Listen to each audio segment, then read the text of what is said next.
March 15th, 2021. My first coaster trip ever. And boy did I pick the perfect place. Dollywood. I ended up spending 1.5 days here and was able to get at least one ride on all the major coasters. Full disclosure, this was the trip where I officially conquered my fear of coasters. At the time of this trip, I had a coaster count of 19, most of them being kiddie and family coasters.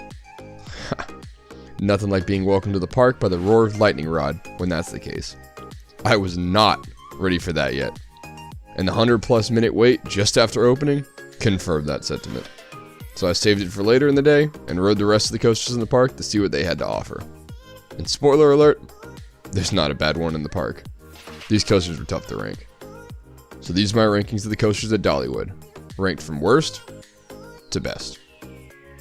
But before we get started, if you're new here or you've been enjoying my content, go ahead and hit the like button as it helps me out with the YouTube algorithm. While you're at it, go ahead and subscribe to my channel as well, or the cinnamon bread will be closed on your next visit to the park. Up first, an honorable mention, Whistlepunk Chaser.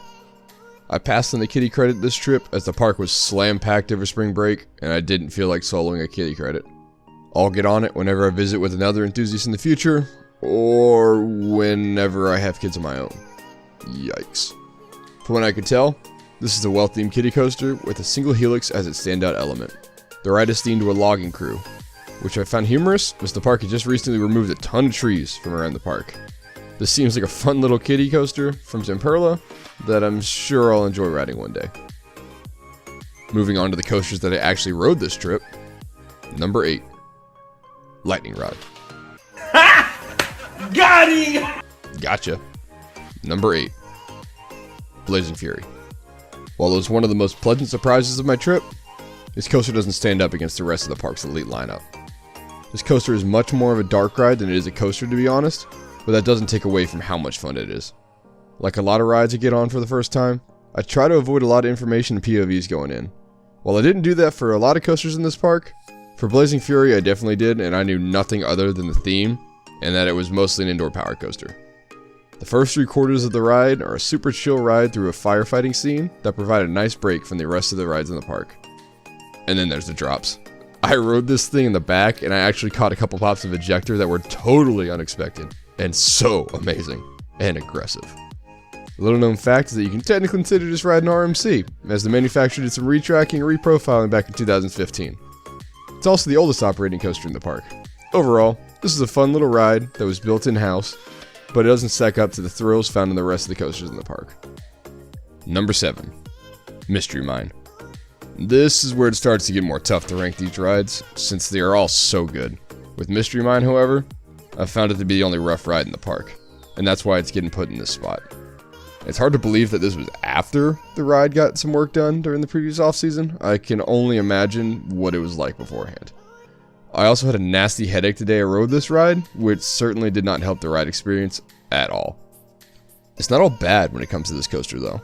When it comes down to theming, Mystery Mine is number 1 in the park by a Smoky Mountain mile, and that's saying something for the rides found in this park.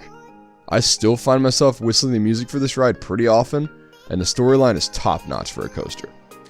Overall, I was underwhelmed by Mystery Mine, but it will always hold a special place in my heart as my first vertical drop on a coaster. The restraints are just so unforgiving that it takes away from the ride experience and some of the elements. Eurofighters do not need over-the-shoulder restraints. Moving on. Number 6. FireChaser Express. Before I even get into the layout of this ride, I have to start with the theming. Just like Blazing Fury, this ride pays homage to the firefighters and their history in the Smoky Mountains. You board the train at the station, which is themed to a fire station, before being launched by the first of 2 tire launches on the ride. You'll be sent through a few tame but enjoyable elements before ascending the lift hill and then being sent to a shed that has caught fire. I still don't understand what it is with coasters and sheds in this country, but this one actually works. It's here where you'll see an Easter egg honoring Dolly Parton herself before being launched again, except this time being in reverse. All in all, this is a fun family coaster with excellent theming that clearly had its place in the park. Now do yourself a favor and ride it early in the day to avoid the nasty waits. Trust me. Speaking of nasty waits, number 5, Dragonflyer. One of the roller coasters with one of the worst capacities in the park. I ended up waiting over an hour for this one, but it shocked me with how great it was. This next-gen Vekoma suspended coaster was a fantastic addition to the park when it opened with Wildwood Grove in 2019. I was expecting just an average family coaster when I boarded Dragonflyer, but it was so much more. The first thing I noticed was how glass smooth this thing was. The restraints are also a phenomenal upgrade from the previous Vekoma restraints. With just a pull-down lap bar, this ride allows for a much more comfortable ride experience. Out of the drop, I was shocked by how quick this thing was going through its layout. Fitting of its theme, this thing buzzes through some of the elements, actually providing a modest level of thrills for older riders and thrill seekers alike. After experiencing Dragonflyer, I cannot wait for Vekoma to upscale this model and bless parkgoers with them in the years to come. Assuming they make one in America. Number 4. Thunderhead. This might tick off some of the wooden coaster fans a little bit, so I'll start off with the positives. First off, the trains. These things are so comfortable. Probably the most comfortable trains you'll ever find on a coaster.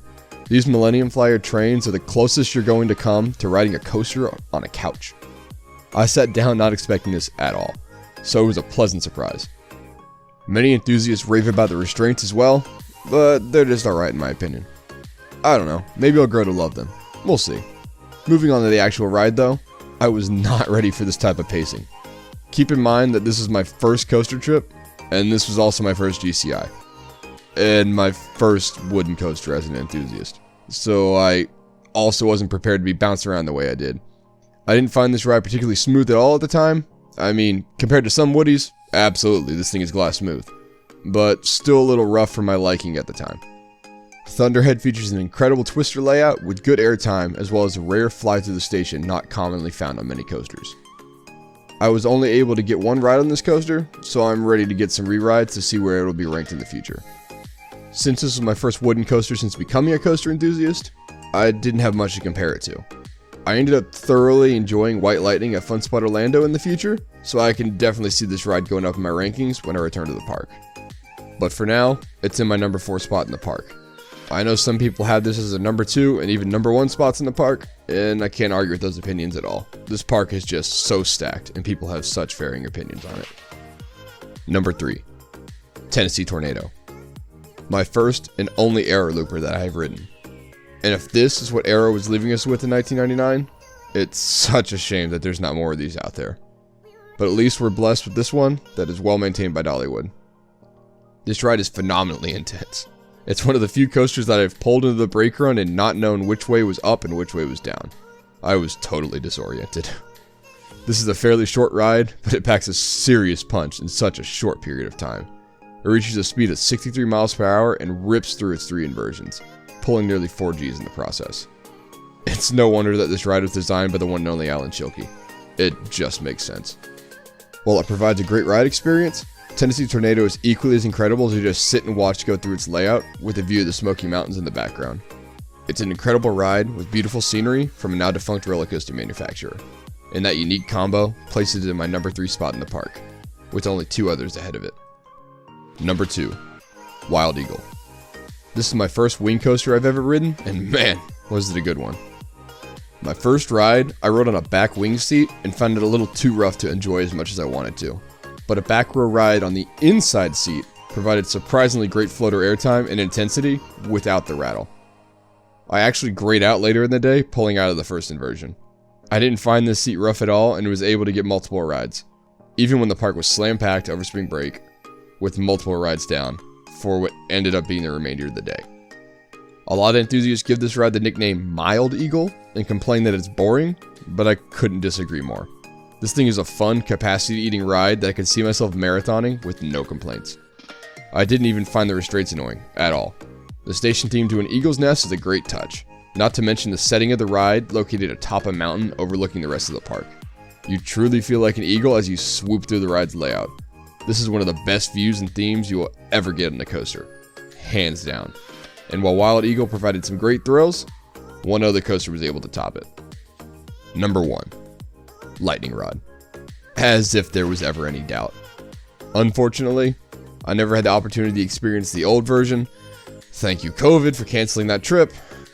But I was still able to get on the new iBox version. Barely. Fortunately, I waited out some maintenance issues and was awarded skip the line passes for my efforts. This made for a nice morning mini marathon my next day in the park, where I was able to get 3 rides over the course of an hour. This thing was absolutely insane. I definitely wanted more out of the launch, but I was still flying out of my seat the entire ride regardless. I was able to get a single back row ride that made me entirely question what a roller coaster actually was and what they were capable of doing. Thank you, RMC. This was my 29th credit, and I could not have asked for a better start to the day. I was speechless and absolutely stunned by how much speed the train had going into that quad down and into the turnaround. This masterpiece of a coaster uses the terrain better than probably any coaster out there, and I'm such a fan. Lightning Round is my favorite coaster in the park, and it's not even close. Only 2 other rides top it in my overall rankings. Stay tuned for that video. Alright Dollywood, now go build that Giga. Thank you all for watching. Those are my rankings of every roller coaster at Dollywood. What do you think about my rankings? Let me know in the comments below. Feel free to flame them, I don't mind, it's part of the fun. If you enjoyed the video, then go ahead and give it a like, and subscribe for more videos like this one. I'll be heading to some new parks in the future, and plan on having some fresh new content from those trips, both here on YouTube, as well as over on Instagram, where you can follow me at Dr_Coaster. Lastly, I'd be remiss if I didn't thank you all for helping me hit 100 subscribers on this channel. I was never expecting the channel to take off in a way where I'd be getting thousands of views, loads of comments, and seemingly never-ending support from my viewers, and I'm extremely grateful. I've got some great videos planned for the future that I'm sure you're going to enjoy. I couldn't have gotten here without you, so let's start the journey to 1000 together. Thank you so much for watching, and I'll see you all in the next one.